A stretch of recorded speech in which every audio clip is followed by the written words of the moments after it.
Muchos de los metabolitos secundarios también reciben la denominación de productos naturales y tienen un importante valor medicinal y económico. Por ello, se sabe de su uso en diversos ámbitos de la industria, incluida la industria farmacéutica. Hoy nos interesa hablarles acerca de estos compuestos y su importancia en el área de la salud. Un gran número de estos metabolitos naturales ya se usaban en la medicina antigua, como remedios empíricos para combatir enfermedades. Primeramente, los heterócidos son metabolitos secundarios que se producen por una condensación de una o varias moléculas de azúcar que están asociadas a una estructura no glucídica. Por tanto, los heterócidos están conformados por dos partes. Una parte que incluye uno o más azúcares y otra parte que no es azúcar, que se le denomina aglicón, aglicona o genina. A los azúcares que conforman los heterócidos también se les denomina osas cuando se trata de un solo azúcar y holócidos cuando es más de un azúcar. La acción farmacológica del heterócido se debe fundamentalmente a la genina o parte no glucídica. El enlace entre la genina y el azúcar es hidrolizable y debe romperse para que se active el compuesto. Esta ruptura es catalizada por fermentos o enzimas que contiene la misma planta. Se clasifican primeramente de acuerdo a la ruta metabólica de la que provienen, y es así que se define su naturaleza química. Algo importante es que muchos de ellos, por su estructura, son considerados compuestos fenólicos. Otra forma importante de clasificarlos es dependiendo de la genina que forme parte del heterócido. Los enlaces entre el glúcido y la genina pueden ser de tipo O-heterócido, S-heterócido, N-heterócido y C-heterócido. Los O-heterócidos son los más abundantes, donde la unión se da entre el azúcar y el grupo hidroxilo de la genina.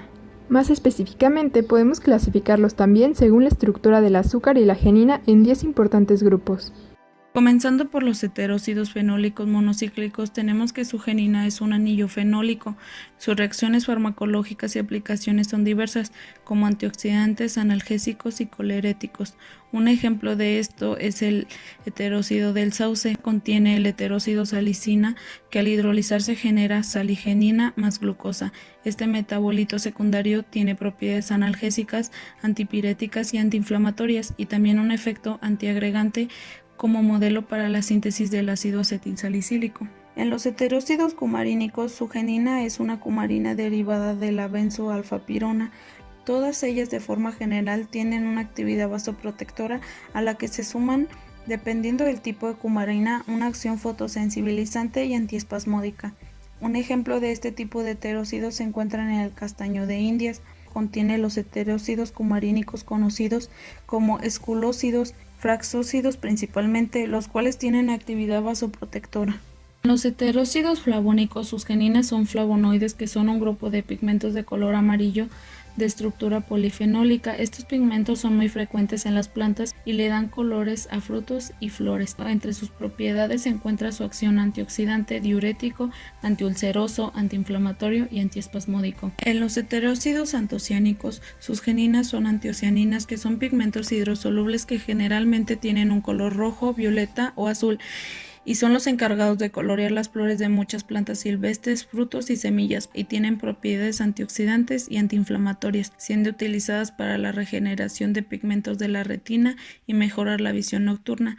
Dentro de las flores y semillas que lo contienen podemos mencionar como ejemplo las flores de la violeta, el fruto del cacao y arándanos. En cuanto a los heterócidos tánicos, tenemos que su genina es un compuesto fenólico de estructura química variada, que tiene como característica común su efecto astringente, que precipita proteínas. Químicamente se puede clasificar en dos grupos, que son hidrosolubles y no hidrosolubles. Entre las plantas que lo contienen podemos mencionar al roble, ratania y nogal. Son utilizados principalmente como antidiarreicos, astringentes y antisépticos. Los heterócidos antraquinónicos son compuestos derivados del antraceno, que a menudo contienen uno o más grupos hidroxilo.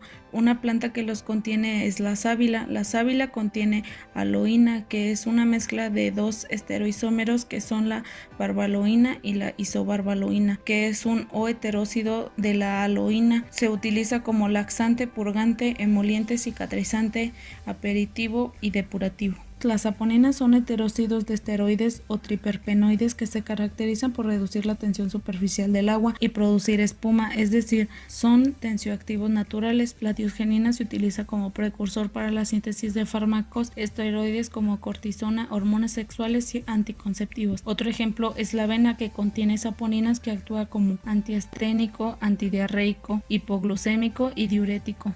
Los heterócidos cardiotónicos, su genina tiene un núcleo esteroideo unido a un anillo lactónico insaturado. El sistema tetracíclico de la genina deriva del esterano. La característica principal de estos heterócidos es que tienen acción específica sobre el corazón. Su genina es capaz de modelar el funcionamiento del músculo cardíaco, teniendo como actividad fundamental aumentar la fuerza de la contracción. Son muy tóxicos, solo se requiere muy poca cantidad para obtener sus propiedades, por lo que una dosis inadecuada puede ser mortal. Los heterócidos azufrados son S-heterócidos, también llamados glucosilonatos o heterócidos sulfacianogenéticos. Se biosintetizan a partir de aminoácidos diversos, lo que da lugar a diferentes estructuras químicas. Son parte del mecanismo de defensa de algunas plantas frente a los insectos herbívoros. Las acciones farmacológicas de estos son la acción rubefaciente debido al aumento del flujo sanguíneo. Tienen también acción expectorante, mucolítica y antiinflamatorio.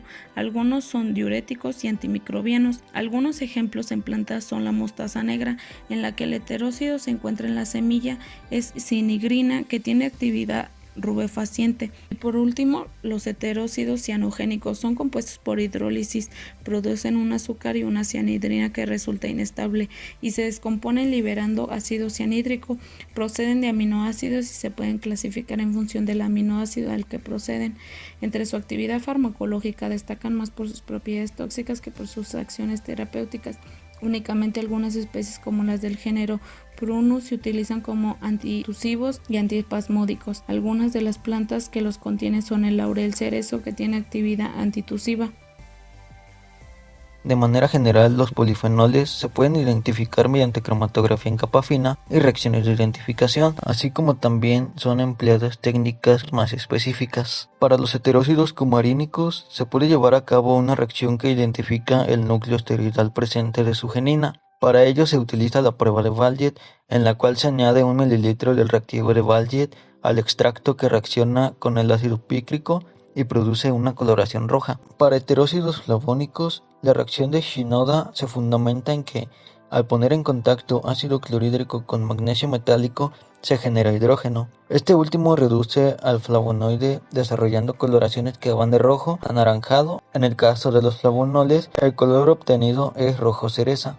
Para la identificación de taninos, el ensayo con cloruro férrico permite reconocer la presencia. Además, este ensayo también es capaz de identificar compuestos fenólicos. Si el extracto es acuoso, el ensayo determina fundamentalmente taninos, esto debido a que precipita proteínas. Un ensayo positivo para compuestos fenólicos será color rojo vino, mientras que para taninos se observará color verde o azul intenso. Para heterócidos antraquinónicos tenemos la reacción de Boltrayer y se basa en la coloración roja que dan los derivados antraquinónicos en medio alcalino. La aparición de una coloración anaranjada o roja indicará la presencia de geninas libres oxidadas y la intensidad del color será proporcional a la concentración de dichos principios activos. Para los aponócidos, una reacción muy utilizada es la de Lieberman-Burchard. Se espera obtener un color azul verdoso que indica que la reacción es positiva.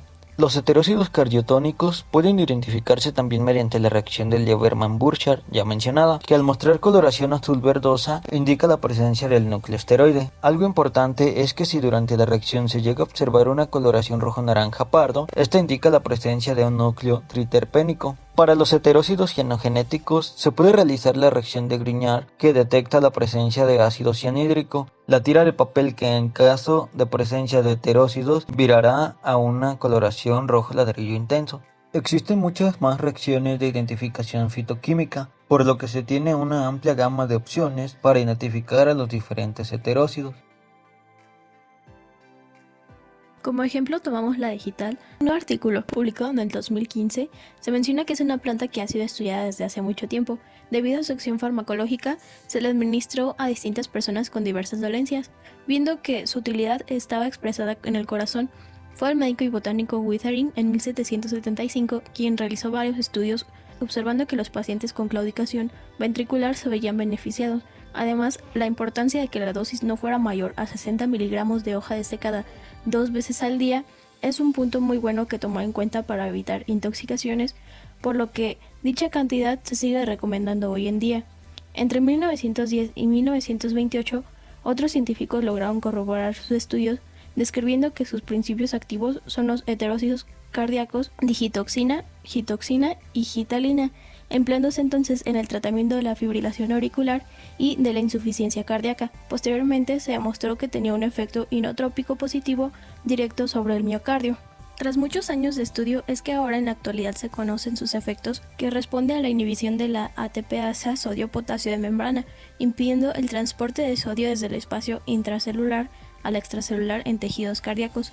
Esta pérdida del gradiente transmembrana del sodio permite la actividad de intercambio sodio-calcio, rompiendo la homeostasis del calcio y aumentando sus niveles intracelulares. En los miocitos, el aumento de la concentración intracelular del calcio, enlace fundamental del acoplamiento excitación-contracción, aumenta el inotropismo y la fuerza de contracción. Como resultado, en los pacientes con disfunción sistólica, la digital mejora la fracción de eyección, aumentando el gasto cardíaco y reduce la presión venocapilar pulmonar sin causar aumentos nocivos en la frecuencia cardíaca o caídas en la tensión arterial. Otro ejemplo de aplicación son los heterócidos del esteviol, que se encuentran en la planta Stevia rebaudiana.